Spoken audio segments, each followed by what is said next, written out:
आज ही Doubtnut app download करें। Doubtnut पर होगा अब आपके सभी मैथ्स, केमिस्ट्री, फिजिक्स और बायोलॉजी डाउट्स का सफाया। बस अपने क्वेश्चन की फोटो खींचो, उसे क्रॉप करो और तुरंत वीडियो सोल्यूशन पाओ। Download now. Hello everyone. तो हम सभी जानते हैं कि अब केवल 5 महीने का टाइम बचा हुआ है हमारे पास में जेईई मेंस 2019 का जो जनवरी में एग्ज़ाम है। तो इस वीडियो में हम बात करने वाले हैं कि इन 5 मंथ में हम क्या स्ट्रेटेजी यूज़ करें कि जो जेईई मेंस 2019 जनवरी में हम ज़्यादा से ज़्यादा मार्क्स ला पाएँ। किस तरीके से पढ़ें कि जो हमने अभी तक पिछले 1 साल, 1.5 साल, 2 साल से मेहनत करी है उसका हम मैक्सिमम प्रॉफिट ले पाएँ, मैक्सिमम यूटिलाइज कर पाएँ। तो इस वीडियो में हम बात करने वाले हैं कि इन बचे हुए जो 5 महीने हैं उनमें आपको किन किन चीज़ों का ध्यान रखना है और क्या क्या चीज़ें करनी है। तो चलिए स्टार्ट करते हैं। तो देखिए, ज़्यादा टाइम नहीं लेते हुए मैं आपको सिंपल सी बात बोलूं कि बचे 5 महीने में, 5 महीने बहुत बड़ा टाइम है, आप सब कुछ चेंज कर सकते हैं इन 5 महीनों में। लेकिन उसे चेंज करने के लिए आपको कुछ चीज़ों का ध्यान रखना पड़ेगा कि यार देखिए, अभी आप कुछ नए टॉपिक पढ़ रहे होंगे, कुछ पुराने टॉपिक आपके हो चुके होंगे। तो आप जब रिवाइज कर रहे हैं और आप जो नया सीख रहे हैं, तो पुराने पोर्शन का रिवीजन करना और जो नया आप सीख रहे हैं, इन दोनों के बीच में बैलेंस बना के चलना बचे हुए 5 महीने में सबसे ज्यादा जरूरी है। अगर हम ये बैलेंस बना के नहीं चल पाएंगे तो ऑब्वियसली हम अच्छा स्कोर नहीं कर सकते हैं जनवरी के एग्जाम में। तो आपको किसके बीच में, जो आप पढ़ चुके हो उसको रिवाइज कर रहे हो, उसके बीच में आपको बैलेंस बना के चलना है। एक और बात, जब आप पढ़ रहे हैं तो जैसे आपका कुछ, हमें पता है कि किसी भी चैप्टर में हमारा एक स्ट्रांग पोर्शन होता है और एक वीक पोर्शन होता है। तो जो आपका स्ट्रांग पोर्शन है, देखिए मेंस में हमें पता है 360 में से 180, 200, 220 ये लाना भी बड़ी बात है। तो मीन्स 50% मार्क्स लाना भी बड़ी बात है। तो जो आपका स्ट्रांग पोर्शन है, उस वीक पोर्शन के चक्कर में ऐसा नहीं हो कि आप स्ट्रांग पोर्शन को टाइम नहीं दें। तो आपको अपने स्ट्रांग पोर्शन को भी रिवाइज करते टाइम प्रॉपर टाइम देना है। हाँ, लेकिन वीक पोर्शन को अभी हमारे पास 5 महीने का टाइम है, 25 दिन का टाइम नहीं है कि हम यार वीक वाले हैं उन्हें भी रहने देते हैं। तो 5 महीने का टाइम है। तो जो आपकी वीकनेस है उनको समझिए, क्या वीकनेस है, उन पे काम करिए, उन्हें ऑप्टिमाइज करिए कि यार वो वीकनेस नहीं रहे, वो क्वेश्चन हम सॉल्व कर पाए। इस तरीके से आपको अपनी स्ट्रेटेजी बनानी है कि जो आपके जैसे वीक सब्जेक्ट रह गए, जैसे आपने देखा कि मैकेनिज्म में यार मेरा एनएलएम वीक रह गया है, तो क्या करो, एनएलएम उठाओ, उसे कुछ क्वेश्चन लगाओ, उसे अच्छा करने की कोशिश करो, कॉन्सेप्ट समझो, दोस्तों से पूछो, टीचर से हेल्प लो। अभी 5 महीने हैं, टाइम है, हम कर सकते हैं। 25 दिन जब बचे होंगे तब मैं ये बोलूंगा कि यार ठीक है, जो वीकनेस है उसे करो साइड में, जो स्ट्रांग पोर्शन है केवल अब उस पे गेम है, उसी पे खेलते हैं। लेकिन 5 महीने हैं तो वीकनेस के ऊपर अभी हमें काम करना होगा, क्योंकि अगर आप अपनी वीकनेस के ऊपर काम करेंगे तो मैं गारंटी दे सकता हूं कि हमारे एटलीस्ट 40 to 50 मार्क्स जो हैं इन 5 मंथ में हम केवल वीकनेस के ऊपर काम करके अच्छे कर सकते हैं, बढ़ा सकते हैं। स्ट्रांग तो है ही सही हमारा, उसके तो आएंगे ही नंबर, लेकिन वीकनेस से भी हम नंबर ला सकते हैं। तो ये बात थी क्या क्या पढ़ना है।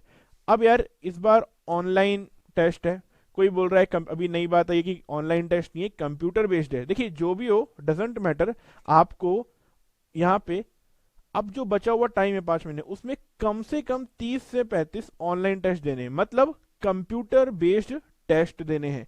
अब आप चाहे कैसे दें, इससे फर्क नहीं पड़ता। तो आपको क्या करना है, कम से कम 30 से 35 टेस्ट देने हैं। और ये देने भी किस तरीके से, देखिए अभी अगस्त चल रहा है, तो आप जिस भी कोचिंग में होंगे या आप कहीं से ट्यूशन ले रहे होंगे, तो आपके मंथली 2 से 3 टेस्ट तो होते होंगे। तो मैं मानता हूँ 3-3 तो आपके भी हो ही रहे। अगस्त में 3 होंगे, सिमिलरली सितंबर में 3 होंगे। लेकिन अब जब आप अक्टूबर में आ जाएंगे ना, तो इन टेस्ट की फ्रीक्वेंसी को आपको बढ़ा लेना है। आपको क्या करना है, अक्टूबर में कम से कम 5 टेस्ट देने हैं, नवंबर में आपको इसे बढ़ाकर के 6 टेस्ट कर लेना है। तो देखो अब कितने हो गए हमारे पास में, 6, 5, 11, 11 और 6, 17। अब जो आपका दिसंबर है उसमें 30 डेज है हमारे पास में, 31 डेज है सॉरी। तो उनमें से कम आपको 14 से 15 टेस्ट अटेम्प्ट करने ही करने हैं। बिकॉज देखिए, जब तक आप टेस्ट पेपर अटेम्प्ट नहीं करेंगे ना, आप अपनी रिवीजन को एनालाइज नहीं कर पाएंगे। आप अपनी, जैसे मैंने बोला कि वीकनेस को ऑप्टिमाइज करने की बात हो रही है, तो अगर हम टेस्ट नहीं देंगे तो वीकनेस कैसे समझ में आएगी। तो इसलिए टेस्ट देना जरूरी है। हो सकता है आपकी वीकनेस हो कि आप यार टाइम ज्यादा लेते हैं क्वेश्चन सॉल्व करने में, तो ये आपको कैसे पता चलेगा, जब आप टेस्ट देंगे। हो सकता है आप कैलकुलेशन करते हुए सिली मिस्टेक्स करते हो, तो वो आपको कब पता चलेगा? जब आप टेस्ट देंगे, जब आपके ऊपर प्रेशर आएगा, आपको मार्क्स लाने की टेंशन होगी, क्योंकि हमें पता है एग्जाम में हमारे ऊपर टेंशन होता है क्योंकि हमें मार्क्स लाने होते हैं। तो इसलिए टेस्ट देना सबसे ज्यादा जरूरी है। तो कम से कम 30 to 35 ऑनलाइन टेस्ट का आप टारगेट लेके चलिए। ये मैं मिनिमम क्राइटेरिया में रखा है मैंने 30 to 35। इस आप ये मत समझिएगा कि यार ये अपर बाउंडेशन है, ये मिनिमम बाउंडेशन है जिससे आपको कम से कम टच करना ही करना है। अब बात मैंने करी यहाँ पे रिवीजन की भी, जैसे हम जो पहले पढ़ चुके हैं उसे कैसे रिवाइज करना है। तो उसको रिवाइज करने के लिए हमें सिर्फ दो चीजें करनी है। तो देखिए, जैसे आप कोई सा भी सब्जेक्ट है उसका कोई सा भी चैप्टर रिवाइज कर रहे हैं, तो आपको ऐसा नहीं करना कि जैसे आज आपने मोल कॉन्सेप्ट रिवाइज करना चालू किया क्लास 11th का, तो आपने जो भी आपके पास शीट है उसके सारे क्वेश्चन करने लगे। ऐसा बिल्कुल नहीं करना। उसके आप 35 से 40 क्वेश्चन लेने हैं एक्सरसाइज ऑब्जेक्टिव वाली। सब्जेक्टिव क्वेश्चन नहीं करने हैं, ऑब्जेक्टिव क्वेश्चन करने हैं। और अगर आपके पता है कि यार एक एक्सरसाइज के क्वेश्चन जेई एडवांस के लेवल के हैं, तो आप वो वाला अभी छोड़ के जेई मेंस पे फोकस करके वो वाले क्वेश्चन करिए जो आपको लगता है जेई मेंस के लिए ज्यादा इंपॉर्टेंट है। वो 35 से 40 क्वेश्चन उस चैप्टर के करिए।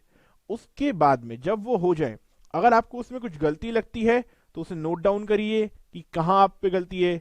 देखिए, नोट डाउन आपके वीक पॉइंट्स कि उसमें क्या वीक पॉइंट थे, आपको कौन सा कॉन्सेप्ट नहीं आता था, कहाँ पे कमी थी, तभी तो आप उसको ऑप्टिमाइज कर पाएंगे, तभी आप उसे सुधार पाएंगे। अब ये तो वही नॉर्मल शीट के क्वेश्चन की बात। जैसे ही शीट हो, उस चैप्टर को पूरा करने के लिए उसके प्रीवियस 10 ईयर 15 ईयर के 10 से 15 साल बहुत है, इससे ज्यादा की जरूरत नहीं है। और जेईई मेंस और एडवांस दोनों के उस चैप्टर के क्वेश्चन सॉल्व करने।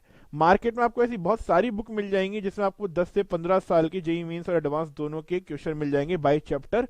तो आप उन्हें ले लीजिए और सिर्फ शीट से 35 से 40 क्वेश्चन करने हैं और उसके बाद उन्हें करना है। That's it. एक चैप्टर के लिए इतना टाइम करना है। ऐसा नहीं करने बैठे कि मोल कॉन्सेप्ट के आज एक ही दिन में बैठ करके 350 क्वेश्चन लगा रहे हैं बैठ करके। पहली बात तो इतने लग नहीं सकते हैं, 3-4 दिन लगाए मोल कॉन्सेप्ट में जबकि इतनी जरूरत नहीं थी। 35 से 40 क्वेश्चन करो, क्योंकि हम बाद में क्या करने वाले हैं, हमने पहले ही बात करी, हम बाद में अपना पूरा का पूरा फोकस किस करने वाले हैं, टेस्ट सीरीज पे। और टेस्ट सीरीज में हमें सारे क्वेश्चन मिलेंगे और टेस्ट सीरीज ही हमें बताएगी कि हमारी परफॉर्मेंस किस लेवल की है। तो यहाँ पे ज्यादा क्वेश्चन वेस्ट नहीं करके बाद में हम उस टाइम को टेस्ट सीरीज में यूटिलाइज करेंगे। और एक चीज यार, बच्चों को ना ऐसा रहता है कि कई बच्चों की ना फिजिक्स केमिस्ट्री अच्छी होती है, कईयों की केमिस्ट्री मैथ्स अच्छी होती है, कईयों की फिजिक्स मैथ्स अच्छी होती है। तो आपको बिल्कुल ऐसा नहीं करना कि यार कोई एक सब्जेक्ट बिल्कुल ही छोड़ दिया। हमें पता है कि सारे के सारे जो सब्जेक्ट है ना वो 120 मार्क्स के आने वाले हैं। तो अगर आपने एक भी सब्जेक्ट ऐसा आपका कमजोर रह गया तो आपके पास इनडायरेक्टली स्कोर करने के लिए सिर्फ बचे ही 240 मार्क्स। तो अब आप मैक्सिमम 240 मार्क्स ला सकते हैं, और अगर आप यहाँ से 30-40 भी ले आए तो भी 270 एट मैक्स जा सकते हो आप। पहली बात तो 240 में से 240 लाना, मतलब अगर आप इतना ला पा रहे हो तो मुझे पता है नीचे वाले में भी आप 120 में से 110 ले आओगे, कोई बड़ी बात नहीं है। लेकिन हमें पता है कि प्रैक्टिकली अगर हम एक सब्जेक्ट को बिल्कुल छोड़ दें, जैसे मैंने बोला कि मेरे को मैथ्स नहीं आती, मैं मैथ्स कम पढ़ रहा हूँ, मैं फिजिक्स केमिस्ट्री पढ़ रहा हूँ, तो इनडायरेक्टली मेरे मैथ्स में तो नंबर नहीं आएंगे। और अब ऊपर के 240 में बाई चांस लेट्स से कि फिजिक्स का पेपर डिफिकल्ट आ गया या केमिस्ट्री का पेपर डिफिकल्ट आ गया पेपर में, तो मेरे मार्क्स तो ऑटोमेटिकली 240 में से कम हो जाएंगे। हो सकता है मैथ्स इजी आता तभी मुझसे नहीं बनेगा। तो ऐसा नहीं करना, हर सब्जेक्ट को प्रॉपर टाइम दो, फिजिक्स केमिस्ट्री और मैथ्स में। सिमिलरली केमिस्ट्री में, फिजिक्स में और मैथ्स में एक चीज का ध्यान रखना मेंस के पॉइंट ऑफ व्यू से, जो आपका 12th वाला पोर्शन है वो हमेशा क्लास 11th के पोर्शन से ज्यादा आता है जेईई मेंस के पेपर में। ठीक है, तो आपका जो जेईई मेंस का पेपर है उसके लिए जो आपका 12th का जितना भी पोर्शन है वो आपका बहुत अच्छे से होना चाहिए। हाँ, इनऑर्गेनिक में आपको क्लास 11th का भी थोड़ा अच्छे से करना पड़ेगा, है ना। क्लास 11th के केस में बात कर रहा हूं, इनऑर्गेनिक आपको उसकी थोड़ी ज्यादा पढ़नी पड़ेगी क्योंकि उससे थोड़े ज्यादा क्वेश्चन आते हैं रिलेटिवली। और 12th में तो हमें पता ही है कैलकुलस, वेलकुलस, वेक्टर, 3D इनका काफी ज्यादा वेटेज होता है। और उसके साथ ही आपको क्लास 11th में जो आपकी कोऑर्डिनेट ज्योमेट्री है उसको भी अच्छे से पढ़ना है क्योंकि उससे भी काफी क्वेश्चंस आते हैं। इन चीजों का आपको ध्यान रखना है।